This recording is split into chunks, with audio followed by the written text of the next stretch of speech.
Halo semuanya, perkenalkan nama saya Esrida Matondang, NPM 19010127, Grup PGA 3 Mata Kuliah Bahasa Indonesia Kelas Tinggi. Nah, di sini saya akan menjelaskan tentang menulis di kelas tinggi. A. Pengertian menulis di kelas tinggi. Menulis adalah kegiatan komunikasi verbal yang berisi penyampaian pesan dengan menggunakan tulisan sebagai mediumnya. Nah, selanjutnya B. Tujuan menulis di kelas tinggi. Tujuan menulis di kelas tinggi yang pertama, tujuan penugasan. Di mana di sini dimaksud penulis sebenarnya tidak memiliki tujuan karena orang yang menulis melakukannya karena tugas yang diberikan kepadanya. Nah, yang kedua, tujuan altruistik. Nah, di mana di sini penulis bertujuan untuk menyenangkan pembaca, menghindarkan kedudukan pembaca, ingin menolong pembaca memahami, menghargai perasaan dan penalarannya, ingin membuat hidup para pembaca lebih mudah dan lebih menyenangkan dengan karyanya itu. Nah, yang ketiga, tujuan persuasif. Nah, di mana di sini penulis bertujuan meyakinkan para pembaca akan kebenaran gagasan yang diutarakan. Nah, yang keempat, tujuan informasional. Di mana di sini penulis bertujuan memberi informasi atau keterangan kepada para pembaca. Yang kelima, tujuan pernyataan diri, di mana penulis bertujuan memperkenalkan atau menyatakan dirinya kepada pembaca. Nah, yang keenam, tujuan pemecahan masalah, di mana penulis bertujuan melibatkan dirinya dengan keinginan mencapai norma artistik, nilai-nilai kesenian. Nah, yang ketujuh, tujuan kreatif, di mana penulis bertujuan untuk memecahkan masalah yang dihadapinya. Nah, selanjutnya fungsi menulis kelas tinggi, di mana di sini fungsi menulis kelas tinggi ini yang diutamakan dari tulisan ialah sebagai alat komunikasi yang tidak langsung. Dengan menulis memudahkan kita merasakan dan menikmati hubungan-hubungan, memperdalam daya tangkap atau persepsi kita, memecahkan masalah-masalah yang kita hadapi, serta menyusun urutan bagi pengalaman dapat menyumbangkan kecerdasan. Nah, selanjutnya C. Jenis-jenis menulis di kelas tinggi. Jenis-jenis menulis di kelas tinggi di sini terdapat 5. Yang pertama, deskripsi. Di mana di sini dimaksud paragraf deskripsi adalah paragraf yang menjelaskan kepada pembaca mengenai suatu hal seperti objek, gagasan, tempat, atau peristiwa melalui perincian dan detail hal tersebut. Nah, yang kedua, narasi. Narasi adalah jenis tulisan yang isinya menceritakan tentang suatu peristiwa. Dan yang ketiga, argumentasi. Argumentasi adalah ragam wacana yang dimaksudkan untuk meyakinkan pembaca mengenai kebenaran yang disampaikan oleh penulisnya. Nah, yang keempat adalah eksposisi. Eksposisi adalah ragam wacana yang dimaksudkan untuk menerangkan, menyampaikan atau menguraikan sesuatu hal yang dapat memperluas atau menambah pengetahuan dan pandangan pembacanya. Dan yang kelima adalah persuasi, di mana persuasi menurut Tarigan tahun 994 ayat 3 ialah paragraf persuasi adalah karangan yang dapat menarik minat dan dapat meyakinkan bahwa pengalaman membaca merupakan suatu hal yang sangat penting. Nah, selanjutnya ialah D. Metode menulis kelas tinggi. Metode menulis kelas tinggi di sini terdapat 7. Yang pertama, kegiatan menulis berdasarkan rangsangan visual. Yang kedua, kegiatan menulis berdasarkan rangsangan suara. Dan yang ketiga, kegiatan menulis berdasarkan rangsangan buku. Yang keempat, kegiatan menulis laporan. Yang kelima, kegiatan menulis surat.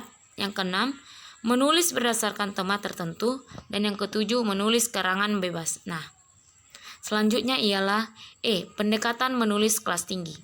Pendekatan menulis kelas tinggi yang pertama ialah pendekatan komunikatif, di mana pendekatan komunikatif ini menfokuskan pada keterampilan siswa mengimplementasikan fungsi bahasa atau untuk berkomunikasi dalam pembelajaran.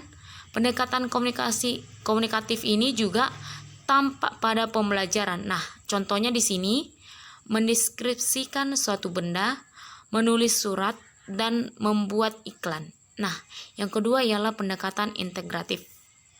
Pendekatan integratif menekankan keterpaduan 4 aspek keterampilan berbahasa atau menyimak, berbicara, membaca, dan menulis dalam pembelajaran. Nah, pendekatan ini juga tampak pada butir pembelajaran. Contohnya, menceritakan pengalaman yang menarik, menulis suatu peristiwa sederhana, membaca bacaan, kemudian membuat ikhtisar, dan meringkas cerita yang didengar. Nah, yang ketiga, pendekatan keterampilan proses. Pendekatan keterampilan proses memfokuskan keterampilan siswa dalam mengamati, mengklasifikasi, menginterpretasi, dan mengkomunikasikan. Nah, pendekatan keterampilan proses ini tampak pada butir pembelajaran. Nah, contohnya di sini melaporkan hasil kunjungan, menyusun laporan pengamatan, membuat iklan, dan menyusun kalimat acak menjadi paragraf yang padu. Nah, yang keempat, pendekatan tematik. Pendekatan tematis menekankan tema pembelajaran sebagai payung atau pemandu dalam pembelajaran. Nah, pendekatan tematis ini juga tampak pada butir pembelajaran. Nah, contohnya menulis pengalaman dalam bentuk puisi dan menyusun naskah sambutan. Nah, selanjutnya ialah F, strategi menulis kelas tinggi. Nah, strategi menulis kelas tinggi yang pertama yaitu strategi curah pendapat atau brainstorming.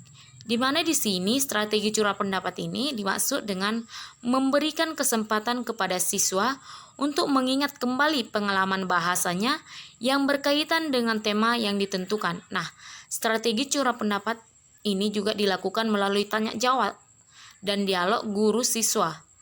Kegiatan ini juga diarahkan untuk memilih topik yang akan dijadikan bahan tulisan sehingga topik yang akan ditulis berdasarkan minat dan pengetahuan siswa. Nah, yang kedua ialah strategi bercerita atau telling, di mana di sini diterapkan untuk mengembangkan gagasan yang akan ditulis siswa. Strategi bercerita digunakan sebagai alat untuk memancing siswa agar mampu menceritakan kegiatan yang dilakukan sehari-hari secara lisan.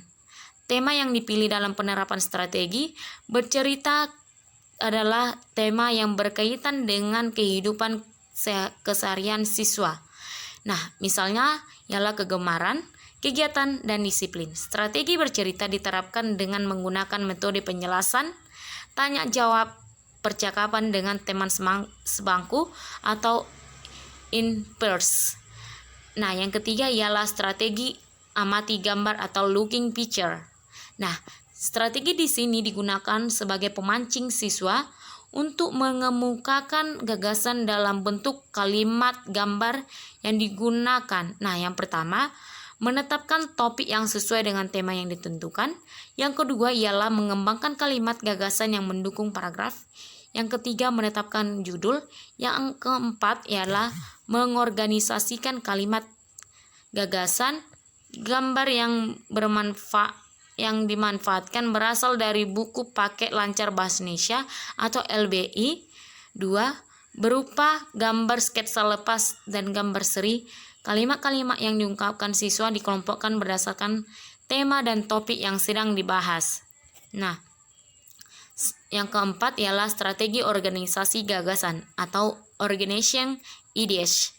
Nah, strategi organisasi gagasan dilakukan melalui pancing gambar atau bercerita. Nah, strategi organisasi gagasan dilaksanakan dengan metode bermain belajar sambil bermain merupakan pembelajaran yang bersifat nyata di kalangan anak usia SD. Nah, melalui metode bermain, pembelajaran akan lebih menyenangkan bagi mereka sehingga pembelajaran yang sulit dan abstrak dapat disederhanakan ke dalam bentuk sederhana yang mudah diterima siswa. Metode bermain juga diterapkan dengan maksud agar pelajaran menulis tidak menjadi hal yang menakutkan bagi siswa, menarik minat siswa, dan semua siswa memiliki kesempatan untuk mengemukakan gagasan dalam bentuk kalimat. Nah, yang kelima, strategi jawab pertanyaan atau answering the question. Nah, diterapkan untuk mengarahkan siswa Mengungkapkan gagasannya berdasarkan paduan pernyataan, strategi jawab pertanyaan juga ini digunakan dengan menggunakan bacaan, gambar, dan pengalaman keseharian siswa. Nah, tujuannya adalah untuk memotivasi siswa agar mampu mengungkapkan, mengembangkan, serta mengorganisasikan gagasan sesuai dengan tema yang ditentukan. Nah, selanjutnya ialah tahap-tahap menulis di kelas tinggi. Tahap-tahap menulis yang di kelas tinggi ialah yang pertama, tahap perencanaan. Yang dimana dimaksud tahap penulis berusaha menemukan apa yang akan mereka tulis.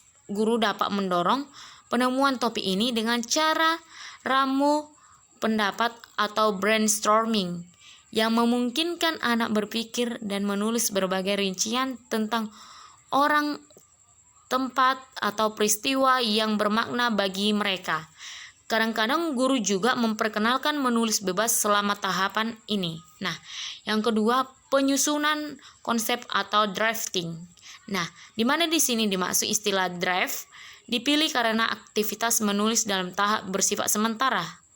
Ketika kita menyebut draft pertama, kedua, maka secara tidak langsung potongan kerja tersebut akan berubah. Draft lain akan menyusul, penulis perlu menuangkan pikiran-pikirannya dan mempertimbangkannya untuk disampaikan kepada orang lain.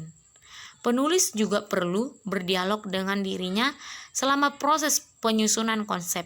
Nah, yang ketiga, tahap perbaikan merupakan tahap akhir, di mana di sini dimaksud sekalipun demikian perlu diingat bahwa perbaikan dapat berlanjut pada perencanaan dan penyusunan konsep lebih lanjut. Nah, sekianlah hasil yang saya jelaskan. Saya ucapkan terima kasih. Shalom.